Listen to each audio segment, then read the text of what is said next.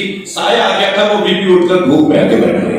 اس نے جگہ بدل دی. وہ برقعے میں ایک بیوی دھوپ میں بیٹھی ہوئی تھی. میں کھڑا ہو گیا. امام سجاد کی آواز آئی ابو حمزہ کیا سوچ رہے ہو؟ تو میں نے ہاتھ جوڑ کر کہا مولا شاید کسی غلطی پر آپ نے اپنی کنیز کو سزا دی ہے. مولا میری وجہ سے معاف کر دیجیے. امام کی آنکھوں میں آنسو آ گئے. فرمایا ابو حمزہ چلے جاؤ یہ میری ماں رباب ہے. یہ میری ماں رباب ہے. میرے بابا سے وعدہ کر کے آئے. جب چلے گئے نا ابو حمزہ بس آخری جملہ تو امام سجاد بچوں کی طرح جناب رباب کے برابر بیٹھے اور فرمایا ہم آپ تو غیر بھی کہتے ہیں کہ سائے آ جائیے. تو کانپتی ہوئی آواز میں فرمانے لگی اے زین العابدین حرملہ مارا گیا جس نے میرے بچے کو مار دیا, جس نے میرے شوہر کے سینے پہ تیر مارا. اللہ لعنت اللہ اللہ تعالی. اللہ آپ کو اپنے امان میں رکھے.